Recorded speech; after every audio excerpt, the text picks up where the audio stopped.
Thanks for joining us this afternoon. I'm KARINA Rubio. A Champaign police officer who died in the line of duty will be laid to rest. Last week, Officer Chris Oberheim was shot and killed while responding to a domestic dispute. The suspect, Darian Lafayette, died at the scene. Today, Officer Oberheim's funeral is being held at Maranatha Assembly of God Church in Decatur. WCIA3's Jamie Mays is live there now. Jamie, it has been a heartbreaking week for people feeling this loss across central Illinois. That's right, KARINA. When we arrived at the church, we saw flags lining the street. Law enforcement from several departments are all here to pay their respects. Last week, Officer Chris Oberheim was on duty. He was responding to a domestic disturbance in Champaign last Wednesday when he was shot and killed. He was 44 years old. Oberheim was a husband and a father.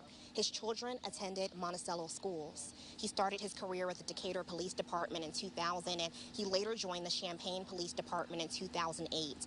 He received 2 medals of valor for his courageous acts of selfless bravery. The funeral is being held for family, friends, invited guests, and first responders. Now, after the funeral, a law enforcement procession is expected to leave this church around 1:30 and head to Monticello for Officer Oberheim's burial. The community is encouraged to line the procession route. Live in Decatur, Jamie Mays, WCIA3, your local news leader. Jamie, thank you. Now, hundreds of people from all over the country came to pay their respects for the fallen officer at the visitation yesterday. Officers from Dallas, Arkansas, Oklahoma, and more came to show their support. Champaign police also came together to mourn the loss of a colleague and a friend. It's been more than 50 years since a Champaign police officer was killed in the line of duty, and the heartbreak was felt through departments everywhere.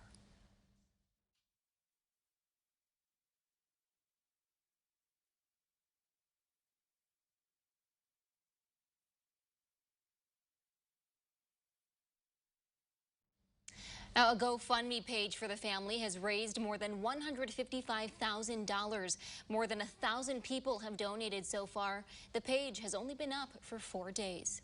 Now, we asked police how Officer Oberheim's partner, Officer Jeffrey Creel, is doing. They tell us he's still recovering. He was shot 3 times while responding to that domestic dispute. Danville police are investigating 2 shootings. Just before 2 a.m. on Tuesday, a 22-year-old man came to the public safety building. He told police he and his car were hit by gunfire. Police say it appeared to be caused by shrapnel. Now, just after that, police went to Fowler Avenue. They found a 31-year-old man who had been shot in the hand. Both victims are expected to survive. 2 men accused of murder are 1 step closer to being extradited back to Illinois.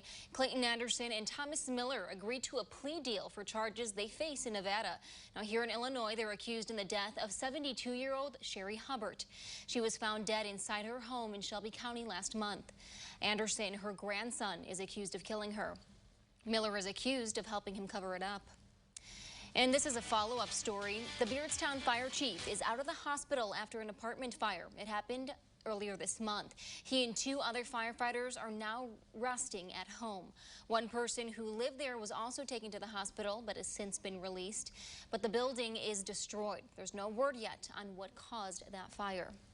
And we have new information on a fire in Decatur. City leaders say they won't have to pay for the cleanup. The fire happened on May 1st at the former Aramark building near Grand Avenue and Calhoun Street. City leaders were able to get a hold of the property owner. They will pay through their insurance. And a group in Champaign is pushing for the city to make changes to its neighborhood faster. The United Garden Hills Neighborhood Association says the area has needed streetlights for more than 20 years. Now, we told you the city has an improvement plan, but it won't be done for quite a few years. Now the Neighborhood Association is passing out information to homeowners and getting signatures. They're taking those to city leaders because they say they can't keep waiting. I will have lived in this neighborhood, 30 years without the basic necessities that almost every other neighborhood in the city and county of Champaign have. Now, the city has launched the SLEEP program to get light efficiency kits into homes. Public Works is also looking into ways to speed up the timeline on this project. And there's a new face with the city of Urbana. Carla Boyd was named the city's Human Rights and Equity Officer. Boyd has served at Danville Area Community College for the past 23 years in a number of positions, including Chief Diversity Officer and Assistant Vice President of Student Services. And Illinois is moving to make big changes to how the state awards licenses in the marijuana industry. Critics say the industry is dominated by rich white men. The House voted to approve the new cannabis measure. It would relax application requirements for veterans and boost the odds for people who had a criminal conviction from pot or those who live in an area disproportionately affected in the war on drugs. We never knew that it will be a law that actually locked black and brown people out of the industry after being locked up for the actual cannabis plant. Governor Pritzker signaled his support for the new plan. He said, quote, "By authorizing additional lotteries that are focused on social equity applicants, we're ensuring that communities that have been left out and left behind have new opportunities to access the cannabis industry." Do you think college athletes here in Illinois should be able to make some money? Well, a new bill is going to the House floor for a vote, and it could be brought up today. The NCAA hasn't made a call, so Illinois lawmakers are trying to take matters into their own hands. They're working on a bill that would let college athletes take sponsorships, sell merchandise, or profit off their own name.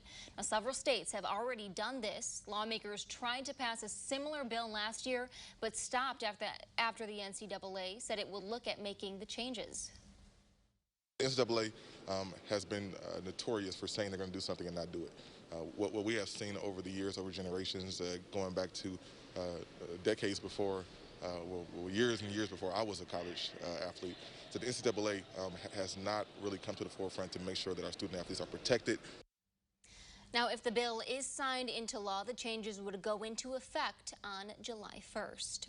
And the pandemic definitely made for a tough school year, but a new U of I study says college students were more motivated to get their degrees and fight problems like COVID-19 in the real world. Two researchers surveyed nearly 200 undergrad biology students over the semester. The students were categorized into different groups like white, ethnic minorities, and first-generation college student. They answered questionnaires and shared motivation levels, learning goals, and personal life challenges brought on by the pandemic. The researchers originally thought motivation would decline overall, but it was actually the opposite, especially among the first-generation college students. We're starting to see shortages in healthcare workers, and I think, we are training a generation of really smart, well-educated, energized, new, science people. The study is now published in the Journal of Microbiology and Biology Education. And now that you're up to speed on the news, we'll check in with Jack. Kind of a turnaround this morning. I got caught in the rain on my live shots, but now it's dried up a little bit. Yeah, unfortunately, your live shots are all done with because now it's actually going to be a pretty nice day Yeah. for today. Tomorrow, though, tomorrow morning should be dry, but tomorrow afternoon we'll have to worry about a few in the way of some stronger storms. We'll talk about that as well as the Memorial Day holiday weekend, how temperatures are going to be a bit cooler than what they have been recently. But this is our view from our weather window from Danville. We've got a few more clouds there as they move off into Indiana. Temperatures tonight, though, will be comfortable. Tomorrow, though, we will call for the chance for some maybe strong storms. Also looking at those cooler temperatures with a lot more sunshine after the break.